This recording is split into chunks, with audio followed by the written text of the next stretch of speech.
One of the things about being a political writer is it's important to engage the artist in a variety of ways. So if you can get people laughing, they're far more likely to sit through things that are challenging, either emotionally or politically.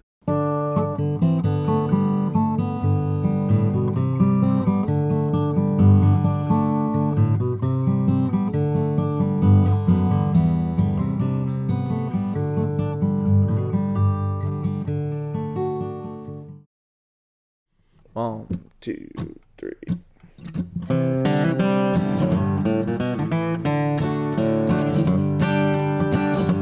Well, now my mother raised me up alone, working 3 jobs at a time.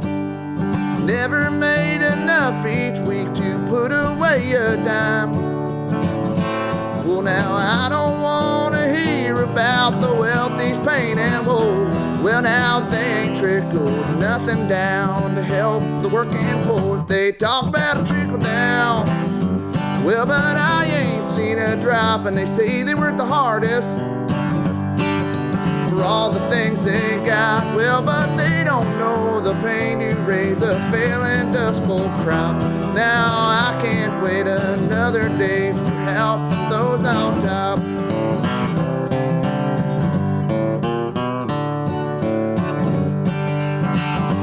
Well, they trickled all the money down to banks in Switzerland.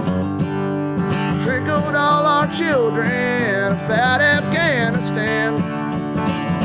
Well, they trickled all the good jobs down to China and Mexico. Well, but they ain't trickled nothing down to help the working poor. They talk about a trickle down. Well, but I ain't seen a drop, and they say they work the hardest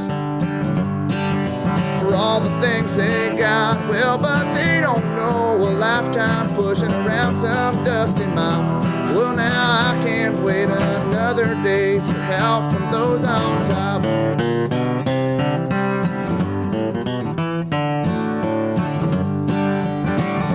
Well, now the pressure sure is rising, well, and something's gonna crash. Credit cards are all maxed out and no one uses cash.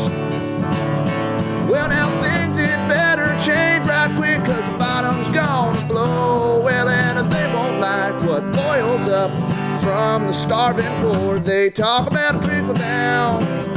Well, but I ain't seen a drop, and they say they work the hardest for all the things they got. Well, but they don't know a hungry child who's crying just won't stop.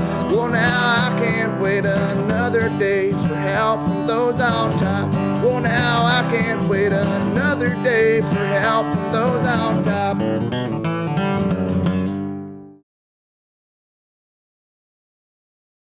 Hey, Silas, nice having you here. Hey, thank you for having me. It's my pleasure. So there's, a lot of songs are I love you, baby, or, my life is bad and I want things to change. You dig a little deeper and you get a little more topical in your stuff. Why do you do that?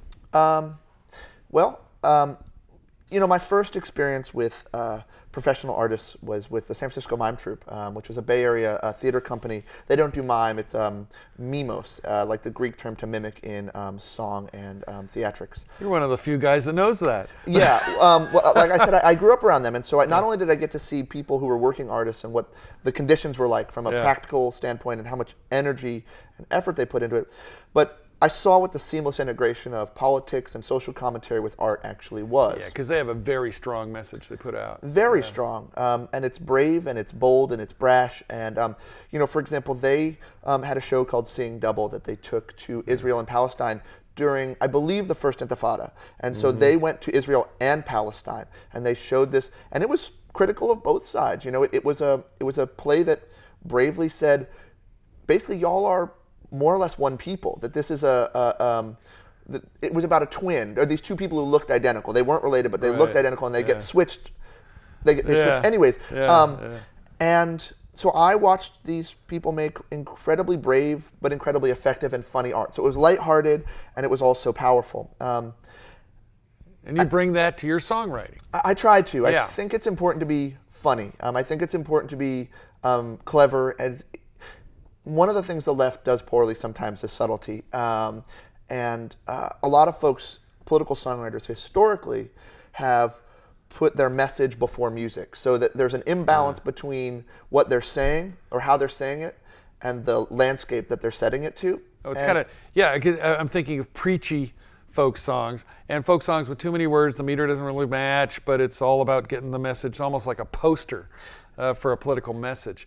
You have a more melodic approach, but you're also in redneck Texas. How in the world do you get because you are not a right winger. You're, you're fairly left. I'm a proud socialist. I believe that we should build a society that fosters as many humanizing possibilities for people as possible, and that we should use our collective resources to meet those goals. What a radical idea. Well, absolutely. Well, so I guess in order to have a consistent ethic and have an aesthetic that matches my ethics, it's important to not be critical of working class people, insofar as their material conditions have led them to the conclusions that they make. And so when I write songs, I try not to bash, right-wing, poor Southern white folks, because in the end, they're struggling just as much as everybody else to get by. And the South has a long history of aristocracy. I mean, one of the things that I think is really interesting is, you used to have sort of benevolent rich people in communities who really were the figureheads and leaders of their communities, but also there was a reciprocal relationship that they provided for and were the leaders of their community. Different form of feudal society. What's happened now, though, is most of the wealthy people in the South do not play that role. They live in gated communities. I mean, it's not that much different from California in many ways, as well. But so I think now you have this culture of aristocratic leanings or of sort of quasi-feudalistic leanings without the benevolent aspect. Well, break down a song for me that addresses that. How do you approach that without offending the half of the crowd that may be more right-leaning than you? Okay, so I have a pro-union song called Rabble Rouse. We need to rabble rouse. And so the first verse is, ain't you had enough disappointment? Ain't you had enough of your boss? They say you can't afford to walk off the job, but if you stay, it'll be at what cost? And it's sort of this thing like, who likes their boss? Who's getting paid enough? And the next verse is, you got your job on the night shift, but your check-in don't go very far. They say they can't pay you no more as they drive off in their new German car. The idea that everybody knows the bosses are making more money, and that pretty much everyone can. I wrote one called The Industrial Zoo that was somewhat like that. But does it matter whether you alienate the bosses with that song? Or do the bosses always have bosses too? So Gandhi talked a lot about creating solutions where everybody wins. I mean, his whole thing with trying to defeat the British, not defeat the British, he didn't want to defeat the British. He understood that the British colonization of India hurt the British. Just like Frantz Fanon understood that the French colonization of Algeria hurt the French, that they were dehumanizing their own societies by dehumanizing these other places. Yeah, and the whole idea is that everyone can benefit from cooperating. Right. Which is, a compromise that doesn't really get promulgated as much as it used to in our climate right now. I mean, he had the understanding that violence was an expansive concept. It wasn't just the physical use of force or the threat of force, but that you could do psychic damage that was violent.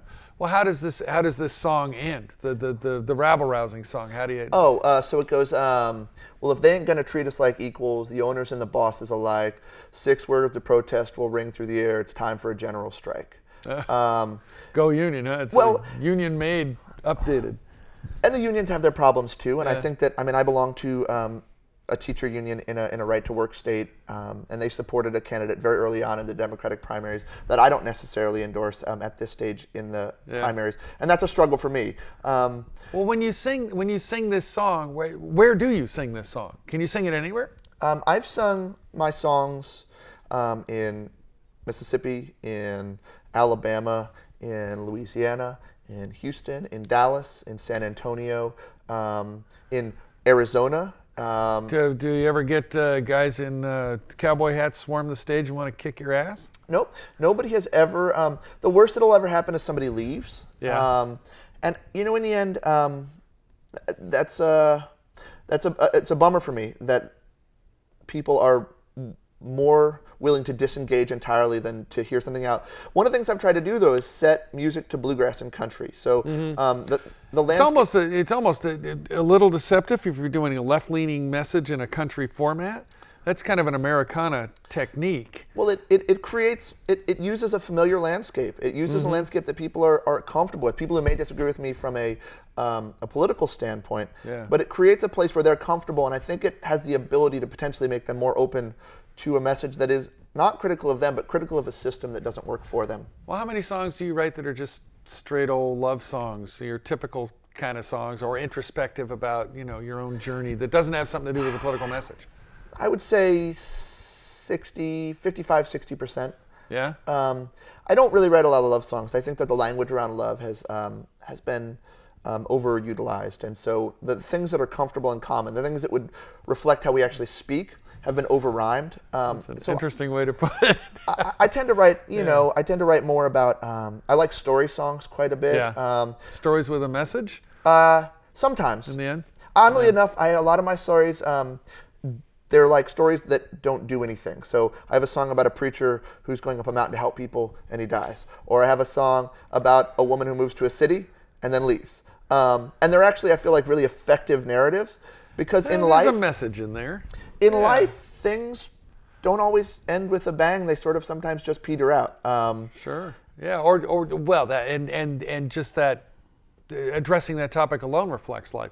Preacher going up and dying. What does that say about the continuity of religion, the continuity of life, the continuity of death? You can get at all those things. There's a message in there. And I like novelty songs. I wrote a song called Menage a Un, which you can pick up what that's about.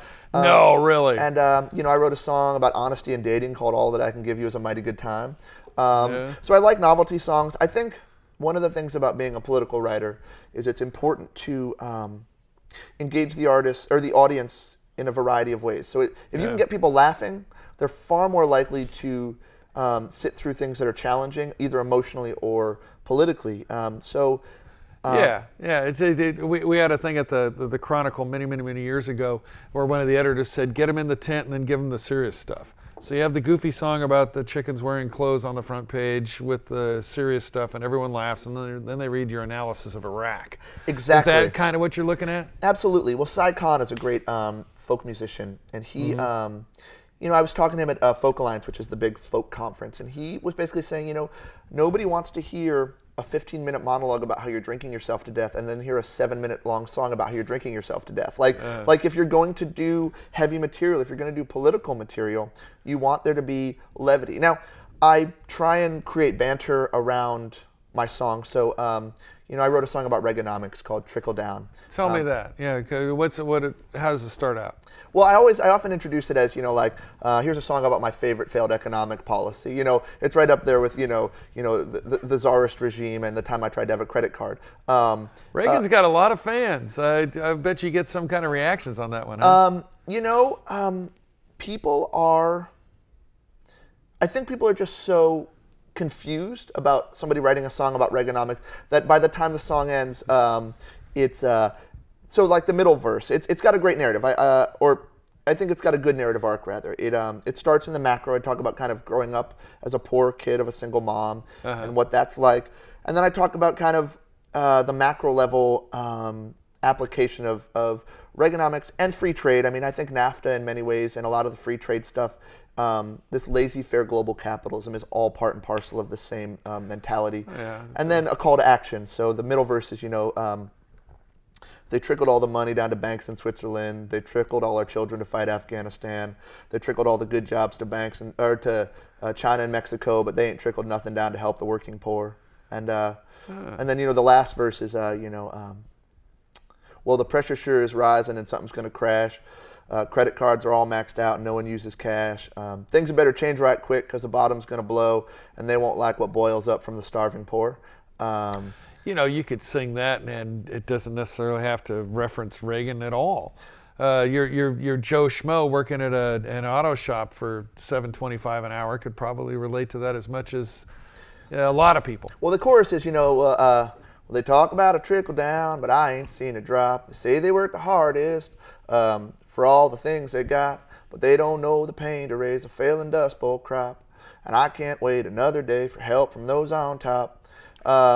So it's, anyways, it goes over pretty well. I think I try and write in a way that is not hypercritical of working class people, no matter what their political leanings are. What I'm hearing in some of this is it's not as political as some of the more radical political writers would be. It's talking about universal need, lack, frustration, and pain, which got a political overlay to it, but the message is the commonality. The thing about writing political that's really important to me, one of the things, is it's genuine to me. I mean, I did my first political speech when I was 3 for an offshore oil drilling protest in Mendocino. Are you kidding? You are so a Northern California kid, huh? I'm ethnically hippie, cultural Yankee. You know, music is very tentative right now. I think it's so hard to be an artist that everybody's trying to play to the middle, or many people are trying to play to the middle. And there's not a lot of people saying things that might challenge people or scare listeners off. And that's... There are audiences, though. There are. Yeah. Well, that's the on thing. Both sides. It's important to, I think, speak as truthfully and honestly and bravely to your inner voice as possible. Because in the end, you don't want to end up having a career doing art you don't care about or like. And so I get to go out there and sing songs every night that match my ethics and my aesthetic really concretely. And on that note, we'll leave it. Thanks, Silas. Thanks for coming. Thank you so much for having me.